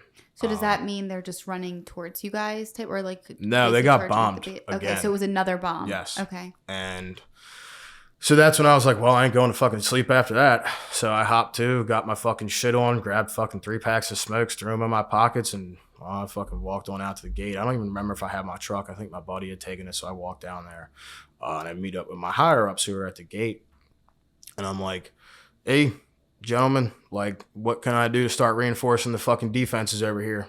And one of them was like, well, we just had 3 Afghans jump the fucking wall down at the breach site. And I'm like, well, what the fuck? Okay.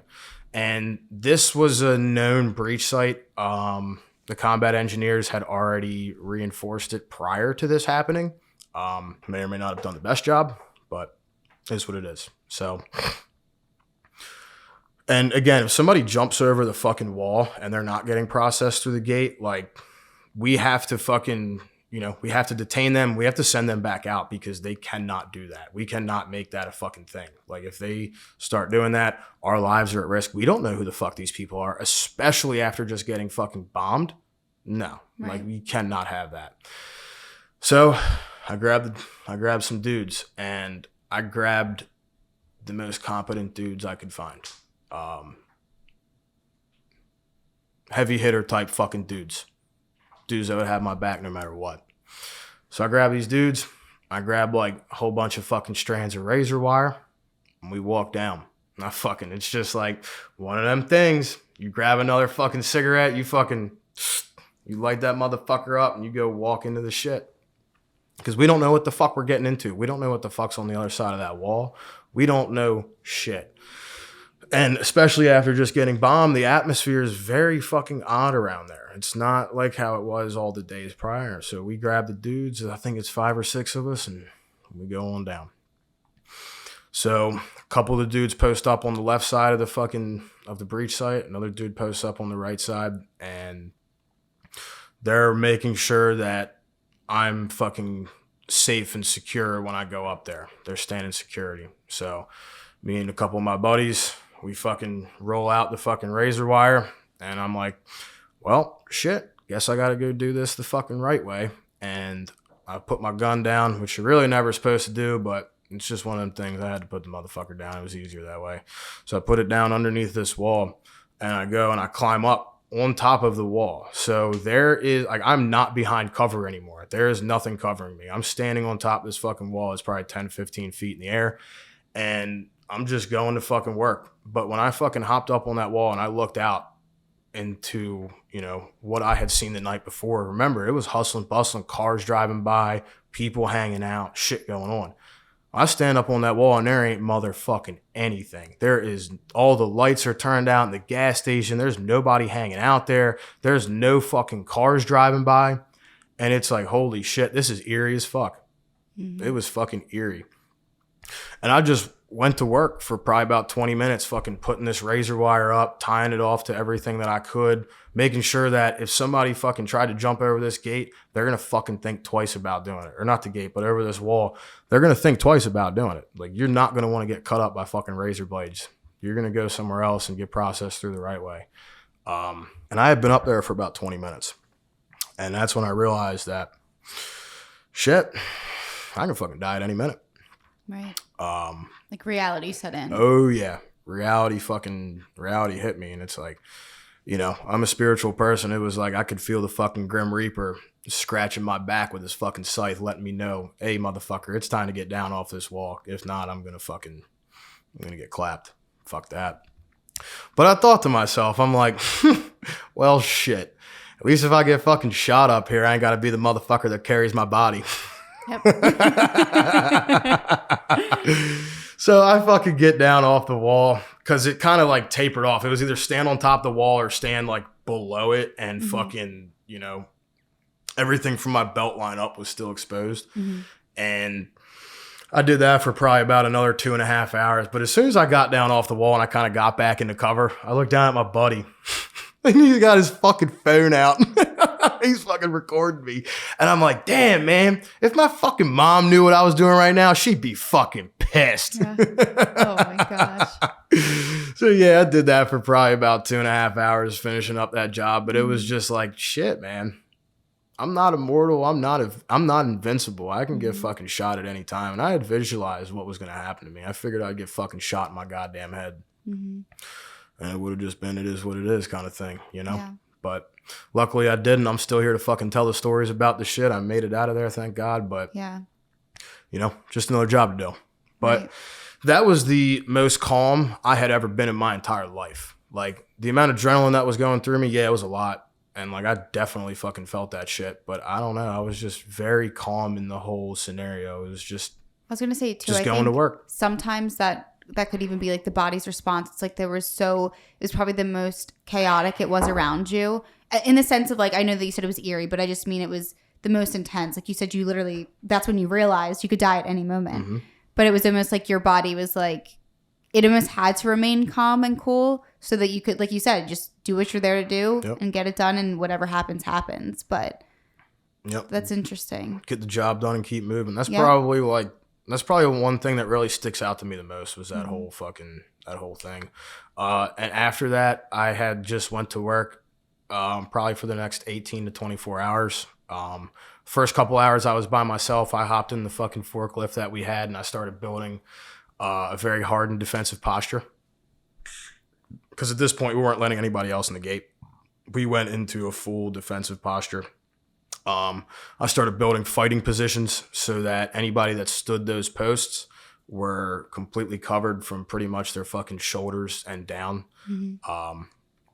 About daybreak, sunrise type thing, my buddy woke up, the same buddy that we drove the fire truck and everything.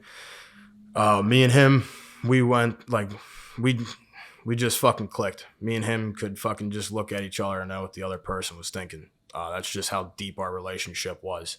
And he was also a construction worker, a heavy equipment operator, mechanic as well. Me and him are fucking very similar people. And one of my best friends to this fucking day.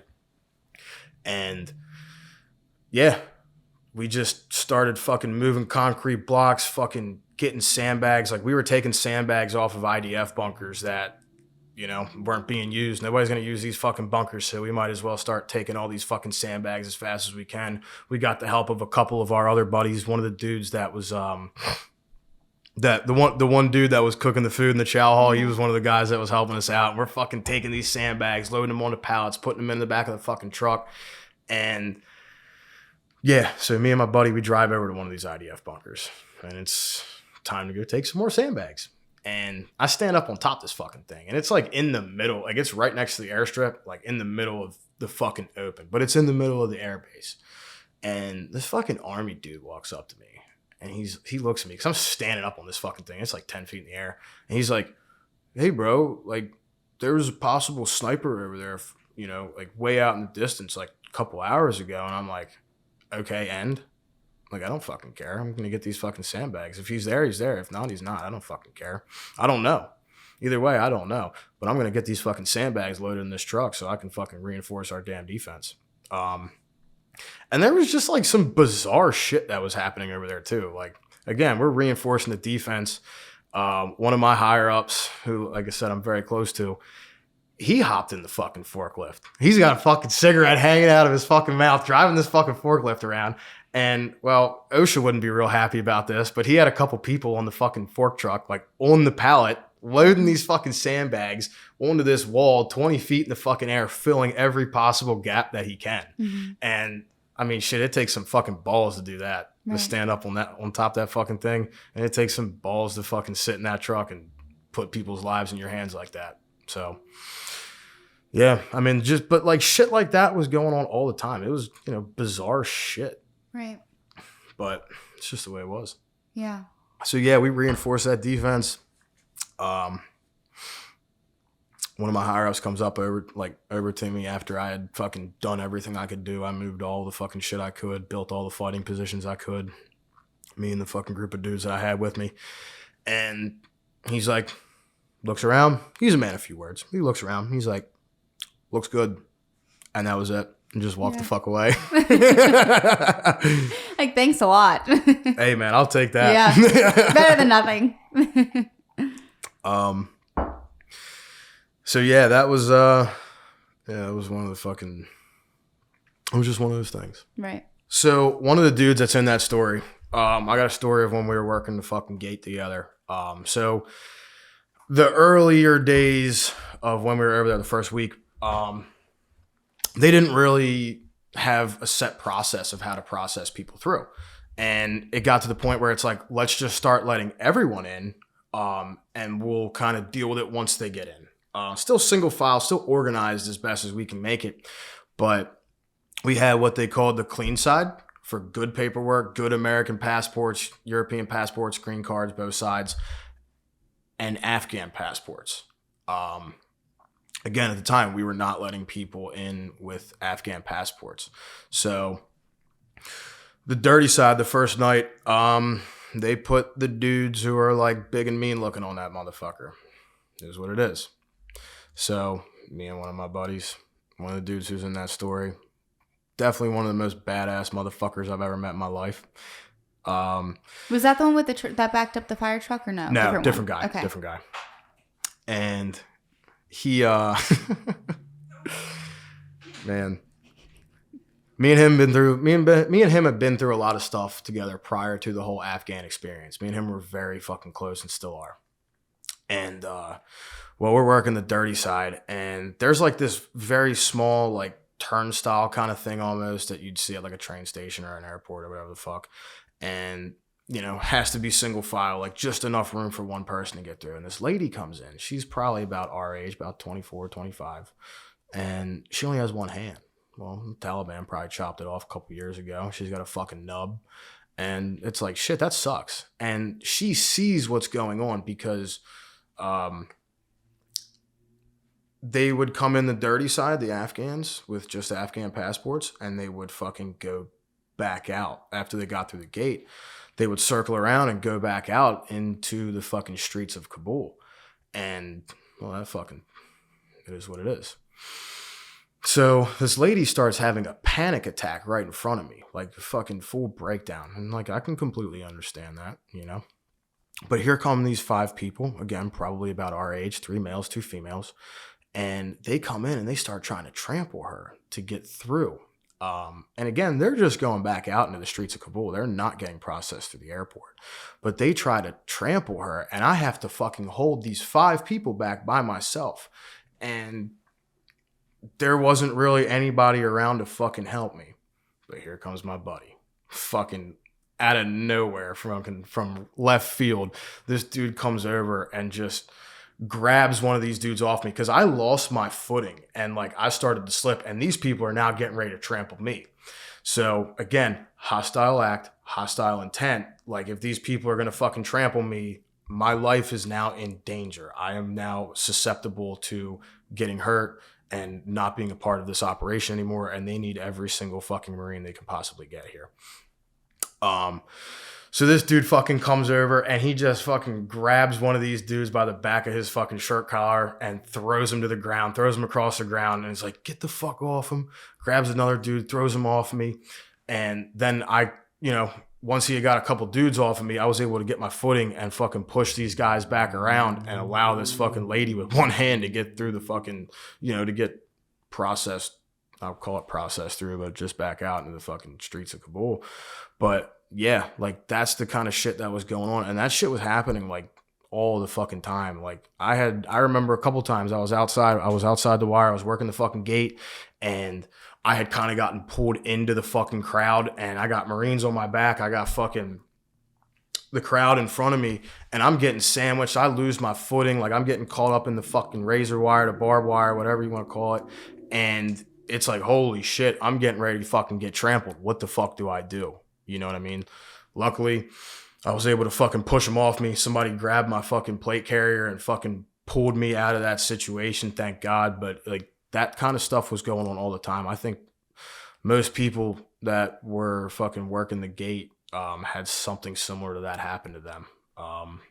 Right, and if there wasn't somebody there to help you, it's like you said, what do you do? There's not much you can do when it's yeah. But that kind of stuff happened a lot. That shit was freaky.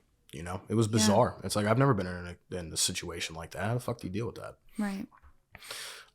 So you just do the best you can. You push them off you. You get them out of your way, and you fucking keep moving, keep holding back the crowd as best you can. So I'm sure people are going to be wondering like what happened, like how we were dealing with the crowds. Again, it was hand-to-hand combat for the majority of this. Like there was a few gunfights that happened, but not like the rest of the fucking GWAT, not like the rest of the global war on terrorism.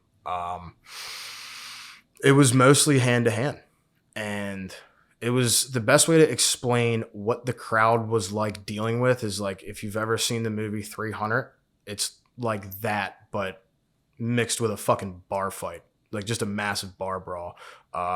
Some people have said it was similar to a fucking prison riot, that kind of shit. Because it's pretty much 50, 60 dudes, maybe less than that, sometimes 30, sometimes 20, whatever, on, tens of thousands of fucking people. Right, and you said it was men, women, and children all in these crowds. Yeah.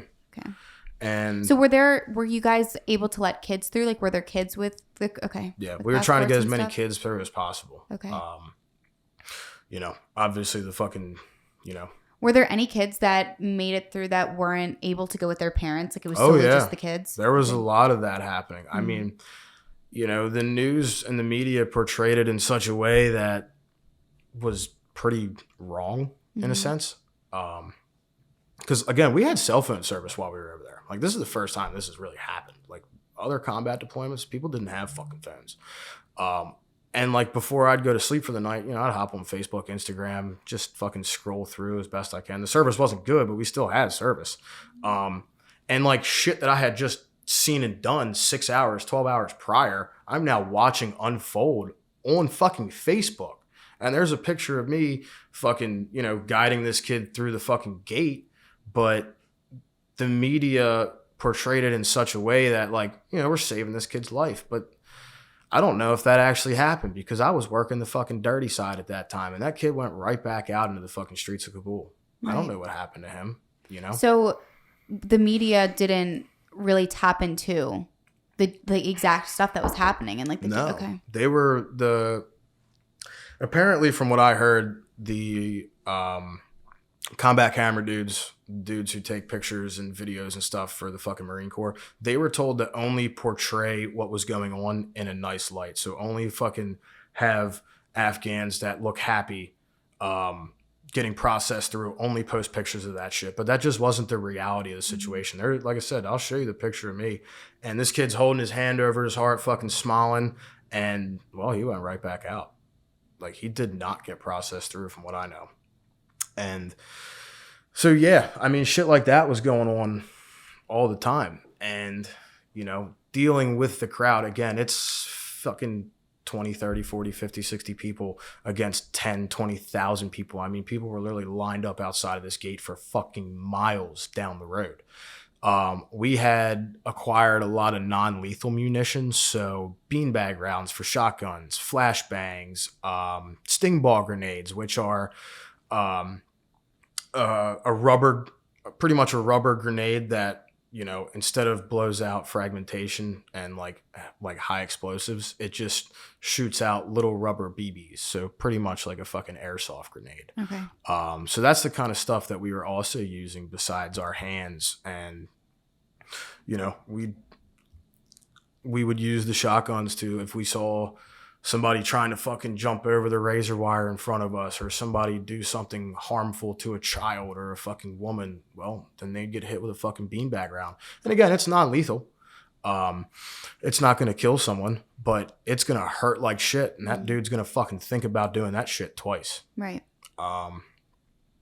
Yeah, that happened a lot. And that's the thing too, is like the moral dilemma of all that, because again, most of these people are civilians. They could be Taliban, they could be ISIS, but a lot of them are civilians. So, 19, 20, 21-year-old kids, some of us older than that. I was 24 at the time, that's what we're doing over there. Right. We're not getting in fucking gunfight day after day with the fucking Taliban. We're in hand-to-hand combat with fucking Afghans. Right. So it was different. It was a very different experience from all the stories I had growing up in the Marine Corps. Okay. But yeah, so going off of all that, we had kind of closed down the gates towards the end, like I had said, pretty much after the bombing, and I think maybe a little bit before that. I'm not 100% sure.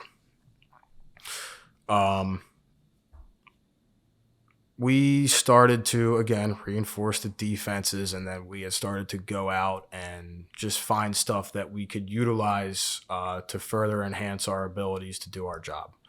So there was some more of the funny shit that happened, like the Land Cruiser that we had. It had police sirens in it and a fucking loudspeaker. And me and one of my buddies were rolling around. He's an officer, but me and him are friends after the fact. We're good friends now. And we talk about this story from time to time. And well, we're fucking rolling around in the Land Cruiser one day. It's like the last couple of days we were there. And they had, higher ups had come down, generals, whoever. They had told us, don't loot anything in any of the buildings, whatever, because people were, tactically acquiring things that they could use to enhance their ability to do their job. But we hop in the Land Cruiser. We're fucking patrolling around the airbase, making sure nobody's doing any looting. We come across this fucking Army major, I believe it was. I don't know who the fuck the guy was. I'd never seen him before. But I see him go into this fucking store. Because, again, the airbase is a fucking town. There's stores, there's chow halls, there's convenience stores, all kinds of shit. Okay. I mean, I'm pretty sure they were selling, Gucci and shit over there. So it wasn't just like a big empty space with just okay. No, there was actual stores. It's an operating base, which in and of itself is pretty much a small town or city. Got it. And we see this dude walk in there. And I fucking light him up with the sirens. And now, mind you, I'm a corporal at the time. I have no authority to do this. But hey, I was told make sure nobody's fucking looting. And I got and you had the sirens. I got my buddy sitting next to me. He's an officer, but he's a low-ranking officer, field grade. And I fucking light this dude up with the sirens. I fucking pop the door open because the windows don't roll down. I'm like, hey, what are you doing? I know they said no fucking looting in the buildings and shit. And he's like, da-da-da-da-da-da. And he's like, oh, sorry. I didn't mean to fucking do any of that, da-da-da-da-da. And my fucking buddy looks at me. He's like, bro, that's a major, right? I'm like, I mean, it is what it is. You shouldn't be looting. That is funny. Yeah. And then, a few hours later, another one of my buddies hops in. He was a sergeant at the time. We go looking around to see if we can tactically acquire anything that we can use to further enhance our ability to do our job, right? And there's this air hangar that is just full of equipment, full of stuff that the Afghan National Army had turned in, that was gifted to them by the U.S. government, from what I understand. And well, there's these two Air Force higher-ups that are fucking around with some helicopters or some planes and shit. And again, we're in the Land Cruiser. I got the sirens, baby. I fucking whoop, whoop. I light them up. I'm like, hey, I know y'all shouldn't be fucking doing no looting. Now you're patrol. Yeah, we're like cops on patrol or some shit. Yeah. And, we cleared everybody out just so we could fucking go in there and see if there was anything that, again, we could tactically acquire. Mm-hmm. And it was just, it was fun. Yeah, it was so just shit to do. You got to try a couple different careers in there. Yeah, something like that. A firefighter, fucking mock-up police officer, whatever the case may be. That is funny. Yeah, but I will say, I think probably the shittiest thing that happened over there out of all of that was the betrayal that was placed upon us from way higher than my direct command. So whoever the general was in charge of the fucking operation, I'm not exactly sure. Again, I'm too low ranking to know who the fuck it was, but it wasn't anybody in my unit that made this call. But after all this shit, the last fucking 2 days we're there, they come down with the order. And again, we're in the fucking Marine Corps. You have to follow orders, Mm-hmm. They tell us, hey, the Taliban says there's too much trash on the airbase. And before we fucking turn it over to them, we're going to go fucking pick it up. And I had never fucking seen any of my higher ups so infuriated in in my entire career. And like, what the fuck? We just fucking fought this shit for fucking 2 weeks straight. We dealt with this shit. And you got guys who are in our unit that have been 4, 5, 6, 7 combat deployments. Dudes who've fucking been around the block many a times. And you're going to tell those fucking dudes to go pick up fucking trash for the enemy? The enemy of 20 fucking years? That's what you're going to fucking tell us to go do? Because you want to play fucking nice guy? Because you want to fucking look good for the Taliban? That's fucking bullshit. But we fucking did it. We picked up fucking trash for the Taliban. And that right there was the last straw that made me get out of the fucking Marine Corps. That's why I got the fuck out. Because I'm not going to fucking... I'm not doing that shit again. Mm-hmm. That's fucking bullshit. So that was the last 2 days that you were there. Mm-hmm. And then after that, they kind of just... They wrapped it up and they were like, yep, we're done here, basically. Bounced out on a fucking plane. Went back to Kuwait for a couple weeks. Came home. And then you've been home since? Well, I went back to Kuwait. Stayed there for the majority of September. Mm-hmm. I could be wrong, but I think the date we left was like September 21st or 22nd, something like that. We left Kuwait, got on a plane, flew back to the States. I took leave October, like end of October, beginning of November. And just enjoyed my time home. Hung out with friends, hung out with family, and, did some drinking, had some fun, went back, and then I got out back in January 18th. And then I started working construction after about a week of being out. I was a heavy equipment operator once again, did that for about 6 months and realized, well, this just isn't the path that I want to go down. I want to do something different with my life. I want to get into international business. So that's kind of where I'm going now. Okay. But the aftermath of all that, it just kind of is what it is. Like, it's a part of who I am now. I did it. I was there. And it's just one of them things, I've done some shit. I've seen some shit. And you just fucking keep moving on. Yeah, because I was going to say, I think a lot of people, they wonder like, oh, what, did you get hurt really bad physically and things like that? And I think a lot of people tend to forget the mental strain it can put on people, and to experience that as a human, it's kind of like what I was saying earlier. Any trauma you go through, even if it isn't considered or labeled as PTSD, it's still something that sticks with you and it has an effect on you. And that was going to be one of my questions of just mentally, how you felt when you came back. Because there is no returning back to like your normal life. Like once you experience something like that, I feel like there is no sense of normalcy. Like you said, it almost is, you have to put it as, it is what it is. I did it. But was there any mental struggles that you dealt with kind of coming back, or you just kind of tried to keep it pushing? Everybody deals with shit, Some more than others. There was one thing that really fucking pissed me off when we got back from Afghan back into Kuwait.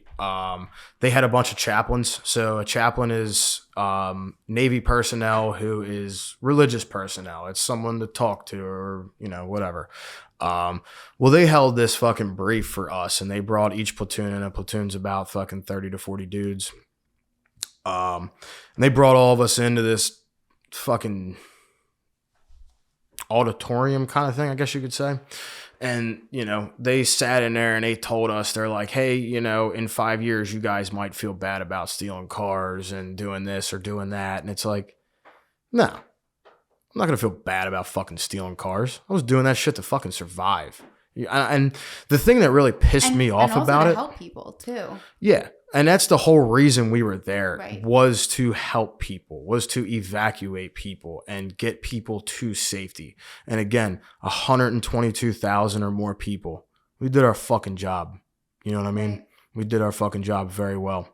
And we got all of our fucking Marines from fucking 1-8 home with 10 fingers and 10 toes. And that makes me fucking proud.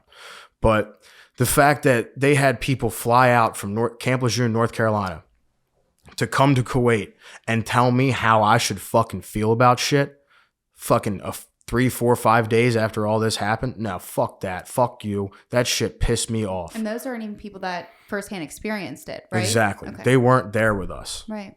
No. You're not And gonna that, tell me looking how back I on should it, feel. that's the last thing you're gonna, think of, is that, you know what I mean? Like, Yeah. looking back, you're not gonna think, oh, shame on me for stealing, trucks that we needed for supplies and for people. And at the end of the day, we weren't fucking stealing it. It belonged to nobody.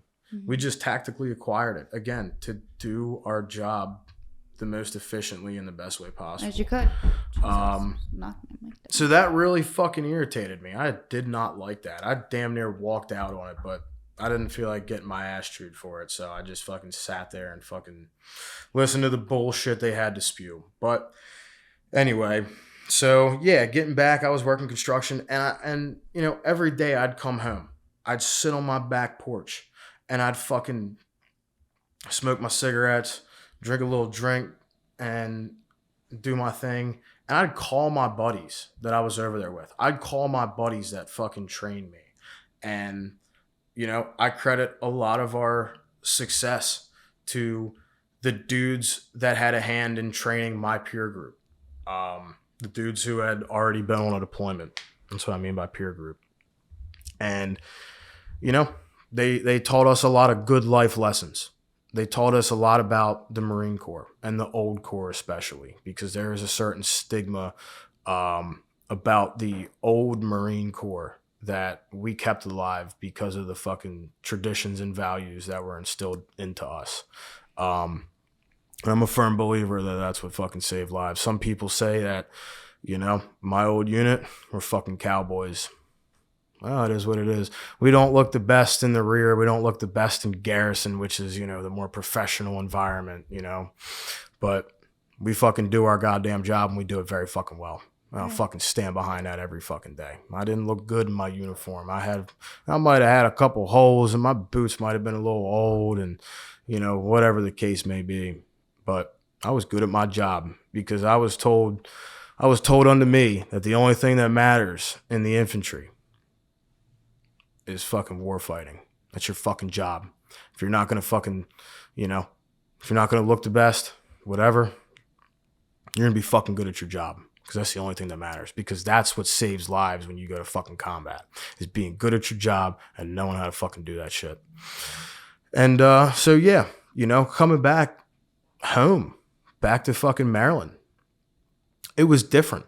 I didn't have all of my buddies to my left and right. But guess what? Every single one of those people was just a phone call away.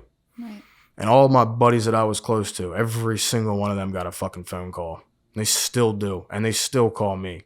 And that is what has helped me through all of this, through life, through that experience, transitioning out of the Marine Corps. It's not the easiest thing in the world, because you go from a very structured environment for 4 years straight into, okay, you're thrown back out into the real world. And in the Marine Corps, there's this, people are relatively selfish to an extent, because you have to be. You know, you can't do everything for everybody else. It's just the way it is. But at the end of the day, when you do something for yourself, you're doing it for the greater good of everybody around you. When you come into the real world, everybody's only out for themselves. No one gives a fuck about anybody else. So that was a little bit different to come back into, you know. I didn't realize that. And, you know, it just is what it is. So, yeah, the best advice I can give to anybody is if you're going through some shit or you want to just fucking, you just got some shit on your mind, man, call one of your fucking buddies. Talk about it. And it definitely sounds like that helps too, because you guys were in it together. And it's like, I think that that's something that people don't really understand is it's hard to talk to somebody who can't really get it. So it's nice that you still, you know, even though, because they live in other states, I'm assuming, Yep. right? Okay. So it was nice that you guys are still able to keep in contact and talk and actually work through it and get through it together, because it's like you guys have your experiences in common, you know, from being there and experiencing what you guys did, but then also coming home and having to kind of just jump back into normal life, which is no longer normal. Yeah. So, And, you know, I wouldn't say that's not necessarily normal. It's just a change. different, And yeah. change is good. Mhm. You know, it's all about how you adapt to that. Right. It's you know, if you don't take risks and take that quote unquote leap of faith and make a change in your life, then you're just going to get complacent and you're going to do the same fucking thing, the same mundane shit that you do all the time. And that's boring. And some people like that shit, but that ain't for me. You know? Well, I do think it's important that you recognize too, like the mental strength that you have, because there are people that just don't, you know, and everybody's different as humans. You know, some people can't get past what they've been through and can't go, you know, it's hard for them to get through it. And then they are, you know, they end up having PTSD and other things. So I think the ability that you have to be so mentally strong, you know, to come out of it and to lean on your buddies too when you need them, but, you know, to just keep pushing forward and realize that this is what you're meant to do. And I think that you're the perfect person for it. Like I was telling you, I couldn't imagine you doing anything else. So, and, you know, I also want to just say in general, like, thank you for your service and everything you do, because a lot of people could not do it. And I think it's incredible that you've experienced it and you've done it and you got through it, and that you're even able to talk about it and share it with people, because like we were saying, I feel like more people than not, they don't know what's going on. And a lot of times, like we were saying too, the media kind of skims over it and is like, yeah, this is what's happening, just letting you guys know, but they don't actually go into detail, and people don't know the reality of things. And I think it's important for people like you to talk about it and shed light on it, because I think it puts a lot of things into perspective of how lucky, you know, we really are to just go to sleep at night in our bed, you know, because you didn't even, you know, you didn't even have a bed some nights. So it's things like that. And then just hearing too that even just the smell that you're talking about when you walked off the plane, and it's just, no one can imagine that, you know, except for the people that actually experience it. Yeah, and that's the thing is no one's really gonna ever understand it unless they were there. Mm-hmm. But I've got a few buddies. I mean, my one buddy Steve, man, that motherfucker has been there every step of the way since I've been home. He knows my whole story 5 times front to back. That dude, that's a good fucking dude. And you know, every Wednesday, and still to this day, even yesterday, Steve and another friend of mine, Ricky, they came home. You know, I come home, these dudes get off work, they come over to the house, we have a couple beers, we smoke some cigarettes, we fucking sit around, and we just talk about shit. We talk about life, we talk about experiences, we talk about hard times, good times, all of that. And it's great to have that sense of community, you know what I mean, with your friends and that fucking support group, because at the end of the day, that's what you need. Absolutely. You know, it takes a village. It does. And yeah, every fucking Wednesday since I've been home, Steve has come over my house and we've fucking sat around and we've bullshitted for hours and hours and hours. And you know what? I cannot be more thankful for that. So at the end of the day, what really helped me process it is just talking about it. And talking about it with dudes who were there, talking about it with people who weren't there, so that I can get the other side, the other perspective of, you know, people who really don't understand what goes on in the Marine Corps. And I think that's helped me a lot too, because it's helped me understand how to process it better. So yeah, that's really the fucking gist of it. Yeah, and obviously, like we were talking about, this is just like a light skim, you know, and it's still a lot of information, but it doesn't even really touch on every little detail and every single thing. So, but you know, I think it is so important that you came on and talked about it, and we were saying too, we're gonna link in the bio. What is a new documentary? There is an HBO documentary coming out. A buddy of mine sent me the trailer. It's coming out September 21st. I just heard about it yesterday, but I'm very excited to see it. It's got some of the footage that a friend of mine took, and it's got a lot of interviews from my old chain of command in there, interviews from the other side. From what I saw, it looked like fucking Taliban or ISIS or whoever it may have been. Also in this documentary, and I think if people are watching this podcast, they should definitely go take a look at that, because that'll really shed some more light on and show the environment that we were working in. Right. Like actual visuals of it. Yep. Awesome. Well, seriously, thank you so much, Jason. And once again, thank you for your service. I think you're incredible. And, you know, to be, like I said, as mentally strong as you are, I think is not something to take lightly. It's, you know, you should recognize that. And I do. So as long as I do, that's all that matters. But no, seriously, I think this was amazing. And I think it was such good information for people. Because even for me, like I was telling you, there's so much still that I don't even know, you know, and I am so interested in learning more. And I'll definitely watch the documentary and get more information, because, you know, it's stuff that people should know about. That's what actually is going on and what you experience. So. Yeah. The reality of the situation at the end of the day. Exactly. You know? Yep. Awesome. Thank you. Yep.